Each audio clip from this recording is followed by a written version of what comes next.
सबको पता ही है कि अभी गर्मी का मौसम चल रहा है, जो बच्चों को सबसे ज्यादा पसंद होता है क्योंकि गर्मियों की छुट्टियां लगती हैं। गांव में गर्मियों के समय माताएं और बहनें कई प्रकार के खाद्य पदार्थ बनाती हैं। वैसे ही आज हम गेहूं के आटे की पापड़ बना रहे हैं, जिसके लिए हमने 2 दिन पहले ही गेहूं के आटे को पानी में घोलकर रख दिया था, जिससे आटे के अंदर चिकनाहट और नमी अच्छी तरह आ जाए।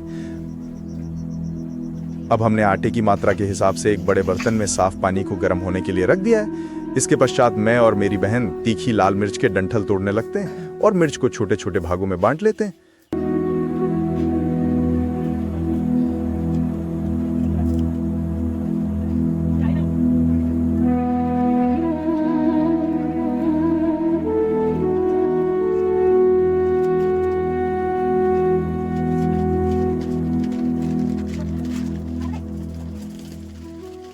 मैं अब 100 ग्राम शुद्ध जीरा लेता हूँ।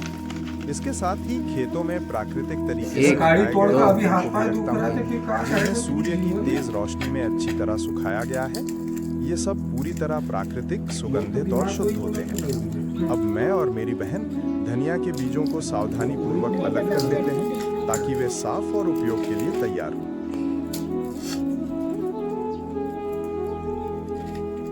छोटंसं बडा आपण करा, दुसरा घरमध्ये वहाँ पर त्रास हो गया फिर आपण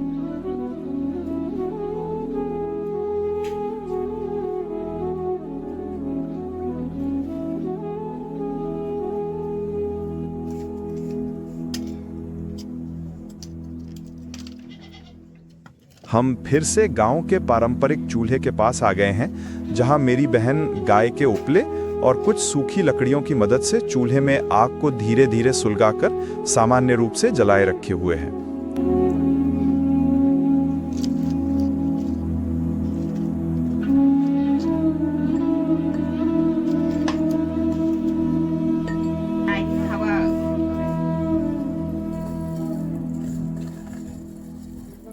हमने जो धनिया के बीज बड़े ध्यान से अलग किए थे, उन्हें माताजी अपने छोटे से घरेलू खलबट्टे में डालकर कूटने लगती हैं। जैसे ही खलबट्टे की हल्की हल्की आवाज गूंजती है, वैसे ही धनिये की ताज़ी खुशबू पूरे घर में फैल जाती है।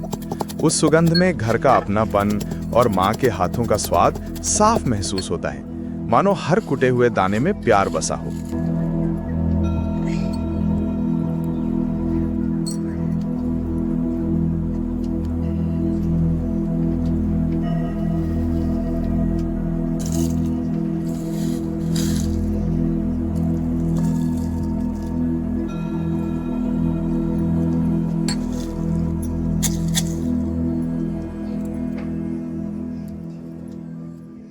धनिया की तरह मिर्च भी कूटी जाती है, लेकिन माताजी इसे कूटते समय विशेष सावधानी बरतती हैं ताकि मिर्च का तीखापन उनके हाथों या आंखों में किसी तरह की जलन न पैदा करे।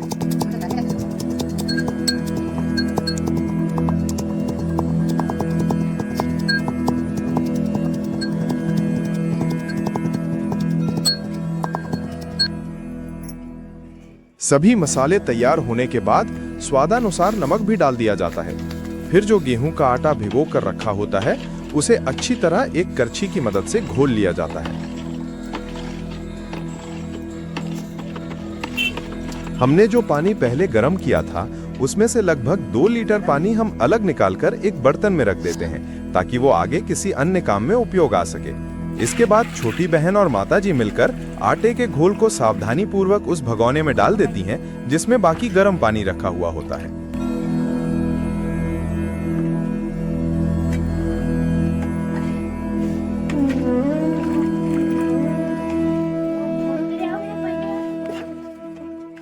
डालने के बाद में पानी और घोल अच्छे से मिल जाए, इसके लिए माताजी करछी को जोर से गोल गोल चलाने लगती हैं और इधर बहन भी निकले हुए पानी से घोल वाले बर्तनों को अच्छे से धोती है और वो मिले हुए द्रव्य को गर्म पानी वाले भगोने में मिला देती है।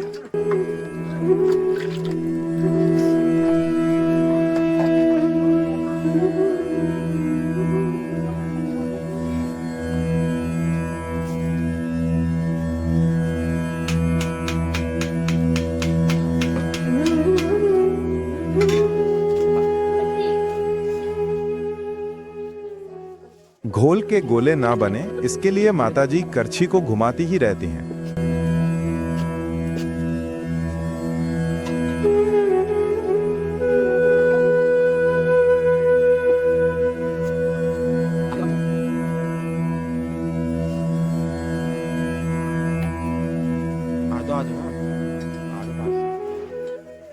घोल बनाते समय माताजी सबसे पहले कूटा हुआ सूखा धनिया डालती हैं। ये धनिया घोल में एक खास खुशबू और स्वाद जोड़ता है जो पूरे व्यंजन को स्वादिष्ट बना देता है, इसलिए इसे सबसे पहले डालना बहुत जरूरी माना जाता है। इसके बाद माताजी उसमें नमक डालती हैं।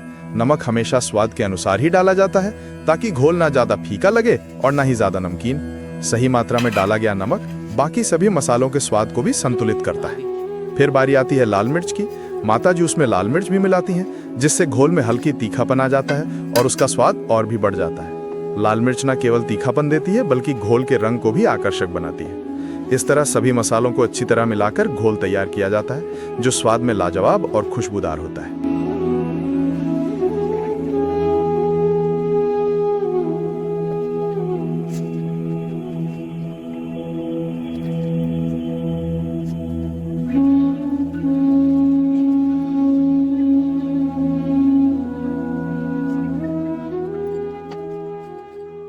माताजी लगातार कड़छी चलाती रहती हैं। तभी मैं भी माताजी की थोड़ी सी मदद करने के लिए आगे बढ़ता हूं और कड़छी चलाने लगता हूं।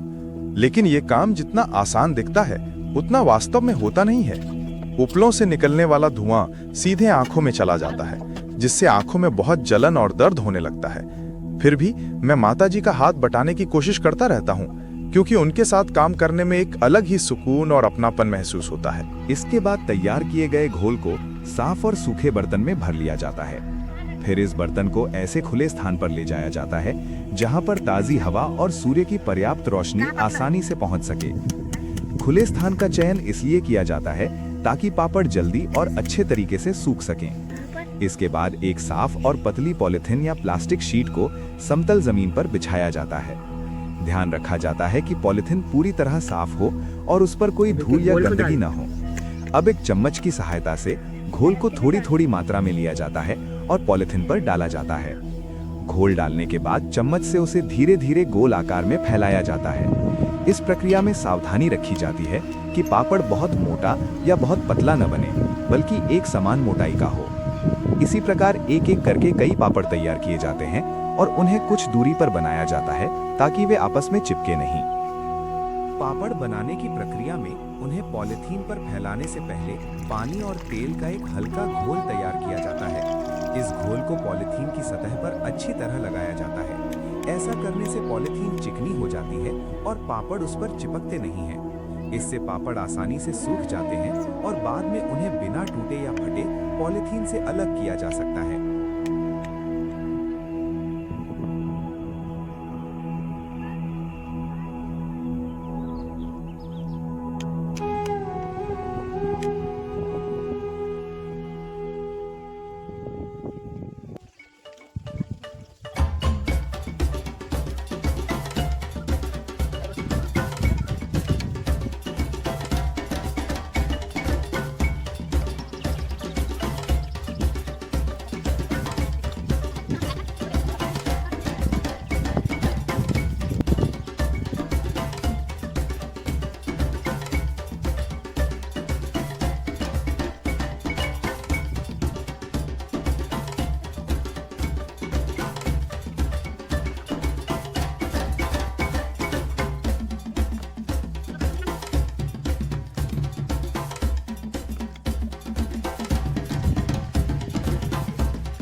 जैसे ही पापड़ हल्के हल्के सूखकर अपनी सही अवस्था में आने लगते हैं, वैसे ही उन्हें बड़े ही सावधानी पूर्वक एक साफ सुथरे सूती कपड़े की सहायता से पलट दिया जाता है। ऐसा इसलिए किया जाता है ताकि उनकी दूसरी तरफ भी उतनी ही अच्छी तरह से सूर्य की किरणें पड़ सकें और वे हर ओर से समान रूप से सूख जाएं।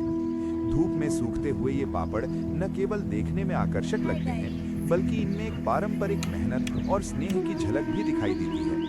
अगर आप भी ऐसे ही देसी अंदाज और मनोरंजक वीडियो देखना पसंद करते हैं तो हमारे YouTube चैनल को जरूर सब्सक्राइब करें और वीडियो को लाइक करना बिल्कुल न भूलें। जरा ध्यान से देखिए इन पापड़ों को, कितनी बारीकी और लगन के साथ इन्हें तैयार किया गया है। हर एक पापड़ एकदम गोल, पतला और सुंदर आकार में बना हुआ है, मानो किसी कलाकार ने बड़ी निपुणता से इन्हें गढ़ा हो। इनके अंदर डाली गई लाल मिर्च और जीरा न केवल इनके स्वाद को तीखा और लाजवाब बनाते हैं, बल्कि इनकी खूबसूरती में भी चार चांद लगा देते हैं। जब ये पापड़ पूरी तरह से सूखकर तैयार हो जाते हैं तो इनकी खुशबू और स्वाद दोनों ही मन को मोह लेते हैं। लेकिन तभी अचानक से मौसम ने करवट बदल ली। कुछ ही देर पहले तक जो तेज धूप खिली हुई थी वो धीरे धीरे बादलों के पीछे छिपने लगी। आसमान में काले घने बादल इस तरह उमड़ने लगे मानो किसी बड़ी बरसात का संकेत दे रहे हों। चारों ओर एक अलग ही हलचल महसूस होने लगी और ऐसा प्रतीत हुआ जैसे जल देवता धरती पर अपनी कृपा बरसाने के लिए पूरी तरह आतुर हो। हवा में ठंडक घुलने लगी और मन में एक हल्की सी चिंता भी जाग उठी कि कहीं ये मेहनत से बनाए गए पापड़ बारिश में भीग न जाएं।